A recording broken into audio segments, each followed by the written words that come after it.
আসসালামু আলাইকুম। আশা করি সবাই অনেক, অনেক ভালো আছেন। গতকালকে থেকে আ আমাদের ওসমান হাদির চিকিৎসা নিয়ে হাজার, হাজার নিউজ বাংলাদেশের পেপার, পত্রিকা এবং সেলিব্রিটিরা শেয়ার করতেছেন।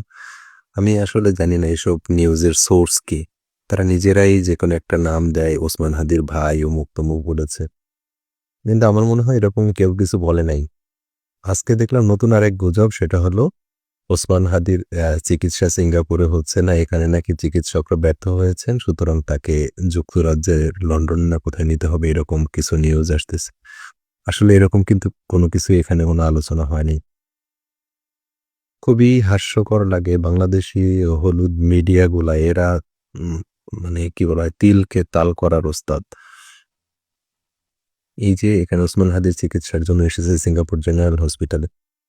এখানে ডক্টররা কখনোই বলে নাই যে আমরা ব্যর্থ, আপনারা অন্য কোথাও নিয়ে যান। অথবা ওসমান হাদির থেকে বা পরিবার থেকেও কেউ বলে নাই যে আমরা চিকিৎসার জন্য অন্য কোথাও নিতে চাই।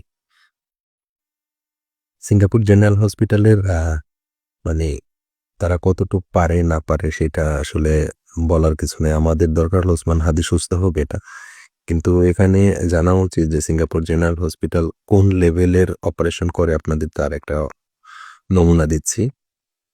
আজকে থেকে প্রায় ২৫ বছর আগে ২০০১ সালের দিকে তখন টেকনোলজি তো আরো অনেক পিছিয়ে ছিল।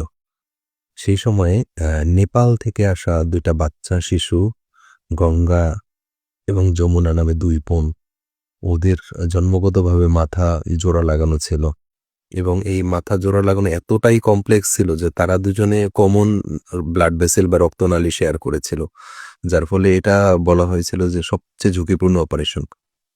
এবং সেই অপারেশন সিঙ্গাপুর জেনারেল হসপিটালের নিউরোসার্জারি বিভাগই সেই অপারেশন করেছে। এবং ডক্টরের ধারণা ছিল যে সে অপারেশন করতে আনুমানিক ৩০ ঘন্টার মতো সময় লাগতে পারে। কিন্তু ইন্টারেস্টিংলি যে সেই অপারেশন করতে প্রায় ১০৪ ঘন্টা সময় লেগেছিল। সোমবার দিন সকালে অপারেশন শুরু হয়েছিল, শুক্রবার দিন বিকাল ৪ টায় শেষ হয়েছিল। পুরা সপ্তাহ ধরে একটা অপারেশনই চলেছিল। তবু সেই অপারেশন সাকসেসফুল হয়েছিল এখানে।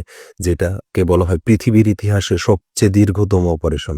১০৪ ঘন্টা। আপনি একটু চিন্তা করে দেখেন এবং সেই সময়ে এই অপারেশন করার জন্য যেসব টেকনোলজিগুলো দরকার ছিল, 3D প্রিন্টিং থেকে শুরু করে যেসব টেকনোলজিগুলো ইউজ করা বা 3D স্ক্যানার, এরকম বেশ কিছু সবচেয়ে টপ লেভেলের যেসব টেকনোলজিগুলো দরকার ছিল, সেইগুলোও সিঙ্গাপুর জেনারেল হসপিটালে সেই সময়েই ছিল। আর সিঙ্গাপুরের এদের ধর্মই হলো এরকম যে পৃথিবীর যত বেস্ট টেকনোলজি শুরু হবে সর্বপ্রথমে তারা নিয়ে আসবে। এবং শুধু এমন এক দেশের না, ৫ টা টেকনোলজি আসলে ৫ দেশের ৫ টাই তারা রিজার্ভ রাখবে। সুতরাং এখানে টেকনোলজির কোনো ইস্যু না, কোনো কিছু ইস্যু না। এখানে ডক্টররা কতটুকু কম্পিটেন্ট সেটা নিয়েও আসলে আমার মানে গর্ব করার বা এ করার কিছু নেই। আ যুক্তরাজ্যে বা যুক্তরাষ্ট্রে যেখানেই ভালো চিকিৎসা হয় সেখানে ওসমান হাদিকে নেয়া হোক, কোনো সমস্যা নেই। কিন্তু ব্যর্থ হলো, পারল না এরকম আ বলার মনে হয় আমার মতে তেমন কোনো সুযোগ নেই। কারণ এখানে আ আমার মনে হয় পৃথিবীর সবচেয়ে বেস্ট ট্রিটমেন্টের একটা ট্রিটমেন্ট সেন্টারেই তারা এসেছে। তারপরও ইউকে, আমেরিকা ওইসব জায়গাতে আ ওয়ার বা যুদ্ধ রিলেটেড বেশ কিছু হসপিটাল আছে যারা এইসব জিনিসকে বেশি ডিল করে। সেসব জায়গাতে গিয়েও চেষ্টা করে যেতে পারে। অনেকে মালালা ইউসুফজাইকে রেফারেন্স হিসেবে দিয়েছেন। প্রত্যেকটা পেশেন্টই ইন্ডিভিজুয়াল এবং প্রত্যেকটা পেশেন্টই আলাদা। প্রত্যেকজনের রোগ আলাদা, তাদের রোগের ধরন আলাদা, সিভিয়ারিটি আলাদা। সুতরাং আউটকামও আলাদা হবে। সুতরাং হসপিটালের উপরে বা ব্যর্থতার উপরে দোষারোপ না করে ওসমান হাদির জন্য দোয়া করেন যেন সে সুস্থ হয় এবং সে রোগমুক্ত হয়। এইগুলো নিয়ে গুজব এগুলো ছড়িয়ে, এগুলো মিথ্যা প্রোপাগান্ডা ছড়িয়ে আসলে রোগীর জন্য তেমন কোনো উপকার হবে না। শুধুমাত্র যেটা হবে আ কি বলে এটাকে? গুজব ছড়ানো হবে। যেটা গুজব না ছড়ানোই ভালো। সবাই ভালো থাকবেন। আসসালামু আলাইকুম।